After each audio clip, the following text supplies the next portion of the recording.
ಎಲ್ರಿಗೂ ನಮಸ್ತೆ. Welcome back to my YouTube channel. ತಮಿಳುನಾಡಿನ ರಾಜಕೀಯದಲ್ಲಿ ಇದೀಗ ಒಂದು ವಿಚಾರ ಭಾರಿ ಚರ್ಚೆಗೆ ಕಾರಣವಾಗಿದೆ. ನಟ ವಿಜಯ್ ನೇತೃತ್ವದ ಟಿವಿಕೆ ಪಕ್ಷದ ಪ್ರಮುಖ ಪದಾಧಿಕಾರಿಯೊಬ್ಬರು ಲಂಚ ಸ್ವೀಕರಿಸಿದ್ದಾರೆ ಎನ್ನಲಾದ ವಿಡಿಯೋ ಸಾಮಾಜಿಕ ಜಾಲತಾಣದಲ್ಲಿ ಸಖತ್ ವೈರಲ್ ಆಗಿದೆ. ಮೂಲಗಳ ಪ್ರಕಾರ ಚೆಂಗಲ್ಪಟ್ಟು ಪೂರ್ವ ಜಿಲ್ಲಾ ಜಂಟಿ ಕಾರ್ಯದರ್ಶಿ ಹಾಗೂ ಮಾಂಬಕ್ಕಂ ಗ್ರಾಮ ಪಂಚಾಯಿತಿ ಅಧ್ಯಕ್ಷರಾದ ವೀರಸ್ವಾಮಿ ಅವರು ಗುತ್ತಿಗೆದಾರರಿಂದ 1,30,000 ರೂಪಾಯಿಗಳನ್ನು ಲಂಚ ಸ್ವೀಕರಿಸಿದ್ದಾರೆ ಎನ್ನಲಾದ ವಿಡಿಯೋ ವೈರಲ್ ಆಗಿತ್ತು. ಈ ಆರೋಪದ ಬೆನ್ನಲ್ಲೇ ಟಿವಿಕೆ ಪಕ್ಷವು ಅವರನ್ನು ಪಕ್ಷದ ಎಲ್ಲ ಹುದ್ದೆಗಳಿಂದ ಹಾಗೂ ಪ್ರಾಥಮಿಕ ಸದಸ್ಯತ್ವದಿಂದಲೇ ವಜಾಗೊಳಿಸಿದೆ. ನಂತರ ಈ ಪ್ರಕರಣದಲ್ಲಿ ಪೊಲೀಸರು ಅವರನ್ನು ಬಂಧಿಸಿರುವುದಾಗಿ ವರದಿಯಾಗಿದೆ. ಆದರೆ ಇಲ್ಲಿ ಗಮನಿಸಬೇಕಾದ ಪ್ರಮುಖ ವಿಚಾರ ಏನು ಗೊತ್ತಾ? ಲಂಚದ ಆರೋಪ ಕೇಳಿ ಬಂದ ತಕ್ಷಣವೇ ಪಕ್ಷದಿಂದ ವಜಾ ಮಾಡಿರುವುದು ಟಿವಿಕೆ ಪಕ್ಷದ ಕಠಿಣ ನಿಲುವನ್ನು ತೋರಿಸುತ್ತದೆ. ರಾಜಕೀಯ ಪಕ್ಷವೊಂದರಲ್ಲಿ ಒಬ್ಬ ವ್ಯಕ್ತಿ ತಪ್ಪು ಮಾಡಿದರೆ ಅದರ ಪರಿಣಾಮ ಇಡೀ ಪಕ್ಷದ ಮೇಲೆ ಬೀರುತ್ತದೆ. ಅದರಲ್ಲೂ ಹೊಸ ರಾಜಕೀಯ ಪಕ್ಷವಾಗಿರುವ ಟಿವಿಕೆ ಜನರ ಮುಂದೆ ಭ್ರಷ್ಟಾಚಾರಕ್ಕೆ ಅವಕಾಶವಿಲ್ಲದ ರಾಜಕೀಯ ಎಂಬ ಸಂದೇಶವನ್ನು ನೀಡಲು ಪ್ರಯತ್ನಿಸುತ್ತಿದೆ. ಹೀಗಿರುವಾಗ ತಮ್ಮದೇ ಪಕ್ಷದ ಪ್ರಮುಖ ಪದಾಧಿಕಾರಿಯೊಬ್ಬರು ಲಂಚ ಸ್ವೀಕರಿಸಿದ್ದಾರೆ ಎನ್ನಲಾದ ವಿಡಿಯೋ ಹೊರಬಂದಿರುವುದು ಪಕ್ಷದ ನಾಯಕತ್ವದ ಖಂಡಿತವಾಗಿಯೂ ದೊಡ್ಡ ಆಘಾತ.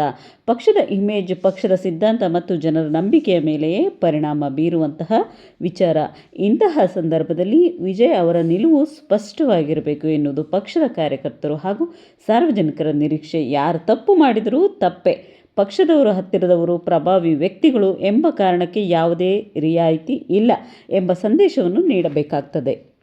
ಆದರೆ ಇಲ್ಲಿ ಒಂದು ಪ್ರಮುಖ ಕಾನೂನು ವಿಚಾರವನ್ನು ಗಮನಿಸಬೇಕು. ವಿಡಿಯೋ ವೈರಲ್ ಆಗಿದೆ ಎಂಬ ಕಾರಣಕ್ಕೆ ಮಾತ್ರ ನ್ಯಾಯಾಲಯದಲ್ಲಿ ಯಾರನ್ನು ಅಪರಾಧಿ ಎಂದು ಅಂತಿಮವಾಗಿ ಘೋಷಿಸಲಾಗೋದಿಲ್ಲ. ತನಿಖೆ, ಸಾಕ್ಷ್ಯಗಳು ಮತ್ತು ನ್ಯಾಯಾಂಗ ಪ್ರತಿಕ್ರಿಯೆಯ ನಂತರವೇ ಕಾನೂನುಬದ್ಧವಾಗಿ ಅಪರಾಧ ಸಾಬೀತಾಗುತ್ತದೆ. ಈ ಪ್ರಕರಣದಲ್ಲಿ ದೂರು ಆಧರಿಸಿ ಭ್ರಷ್ಟಾಚಾರದ ತಡೆ ಕಾಯ್ದೆಯಡಿಯಲ್ಲಿ ಪ್ರಕರಣ ದಾಖಲಾಗಿದ್ದು ಬಂಧನವು ನಡೆದಿದೆ ಎಂದು ವರದಿಯಾಗಿದೆ. ಆದರೆ ರಾಜಕೀಯವಾಗಿ ನೋಡಿದರೆ ಪಕ್ಷದ ಮಟ್ಟದಲ್ಲಿ ಕಠಿಣ ಕ್ರಮ ಈಗಾಗಲೇ ತೆಗೆದುಕೊಳ್ಳಬೇಕಾಗ್ತದೆ.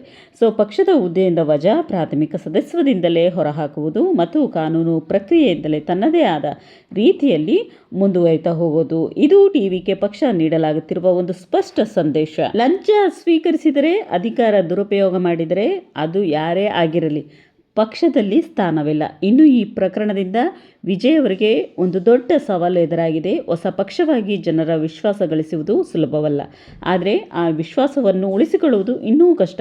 ಒಬ್ಬ ವ್ಯಕ್ತಿಯ ತಪ್ಪಿನಿಂದ ಇಡೀ ಪಕ್ಷಕ್ಕೆ ಕೆಟ್ಟ ಹೆಸರು ಬರಬಾರದು. ಅದಕ್ಕಾಗಿ ಪಕ್ಷದೊಳಗೆ ಇನ್ನಷ್ಟು ಕಟ್ಟುನಿಟ್ಟಿನ ನಿಯಮಗಳನ್ನು, ಪಾರದರ್ಶಕತೆ ಮತ್ತು ಜವಾಬ್ದಾರಿತನವನ್ನು ಅಗತ್ಯವಾಗಿದೆ. ಹೀಗಾಗಿ ಈ ಪ್ರಕರಣದಲ್ಲಿ ನಿಜವಾಗಿಯೂ ಲಂಚ ಸ್ವೀಕರಿಸುವುದು ತನಿಖೆಯಿಂದ ಸಾಬೀತಾದರೆ ಪಕ್ಷದಿಂದ ವಜಾ ಮಾಡುವ ಕ್ರಮ ಮಾತ್ರವಲ್ಲದೆ ಕಾನೂನು ಪ್ರಕಾರವೂ ಕಠಿಣ ಕ್ರಮ ಆಗಬೇಕು ಎನ್ನುವುದು ಸಾರ್ವಜನಿಕರ ನಿರೀಕ್ಷೆ. ಏಕೆಂದರೆ ಜನರು ಈಗ ರಾಜಕೀಯ ಪಕ್ಷಗಳಿಂದ ಕೇವಲ ಭರವಸೆಗಳನ್ನು ಕೇಳ್ತಿಲ್ಲ, ನಿಮ್ಮ ಪಕ್ಷದೊಳಗೆ ತಪ್ಪು ಮಾಡಿದವರನ್ನು ವಿರುದ್ಧ ನೀವು ಏನು ಕ್ರಮ ಕೈಗೊಳ್ತೀರಿ ಎಂಬುದು ನೋಡ್ತಿದ್ದಾರೆ. ಇದೀಗ ಒಂದೇ ಪ್ರಶ್ನೆ, ಟಿವಿಕೆ ಪಕ್ಷದ ಈ ಕಠಿಣ ಕ್ರಮ ನಿಜವಾಗಿಯೂ ಭ್ರಷ್ಟಾಚಾರದ ವಿರುದ್ಧದ ಹೊಸ ರಾಜಕೀಯ ಸಂಸ್ಕೃತಿಗೆ ಮುನ್ನಡೆಯಾಗುತ್ತದೆಯಾ ಅಥವಾ ಇದು ಕೇವಲ ಒಂದು ಪ್ರಕರಣಕ್ಕೆ ಸೀಮಿತವಾಗ್ತಿದೆಯಾ? ಇದಕ್ಕೆ ಉತ್ತರವನ್ನು ಮುಂದಿನ ದಿನಗಳಲ್ಲಿ ವಿಜಯ್ ಅವರ ನಡೆ ಮತ್ತು ಟಿವಿಕೆ ಪಕ್ಷದ ಕ್ರಮಗಳು ನೀಡಲಿವೆ. ಅಲ್ಲದೆ ಈ ಒಂದು ಕಾನೂನು ಕ್ರಮ ನಮ್ಮ ಕರ್ನಾಟಕದಲ್ಲೂ ಅಳವಡಿಸ್ಕೊಂಡ್ರೆ ಎಷ್ಟು ಚೆನ್ನಾಗಿರುತ್ತಲ್ವ. ಭಯನೂ ಕೂಡ ಇರುತ್ತೆ ಲಂಚ ತೆಗೆದುಕೊಳ್ಳುವಾಗ. ಮುಂದೆ ಯಾವುದೇ ರೀತಿಯ ಎಲೆಕ್ಷನ್ನಲ್ಲಿ ನಿಲ್ಲುವ ಒಂದು ಸ್ಪರ್ಧಾತ್ಮಕವಾಗಿ ಅವಕಾಶನೇ ನೀಡಬಾರ್ದು ಇಂಥವರಿಗೆ. ಈ ವಿಡಿಯೋ ನಿಮಗೆ ಹೇಗೆ ಅನ್ನಿಸ್ತು ಅನ್ನೋದ್ರ ಬಗ್ಗೆ ಕಾಮೆಂಟ್ ಬಾಕ್ಸಲ್ಲಿ ತಿಳಿಸಿ ಫ್ರೆಂಡ್ಸ್. ಯಾರೆಲ್ಲ ಹೊಸಬ್ರು ನನ್ನ ಚಾನಲ್ನ ನೋಡ್ತಾ ಇದ್ದರೆ ಇವಾಗಲೇ ಹೋಗಿ ಸಬ್ಸ್ಕ್ರೈಬ್ ಮಾಡ್ಕೊಳ್ಳಿ. ಟೇಕ್ ಕೇರ್ ಎಲ್ರಿಗೂ.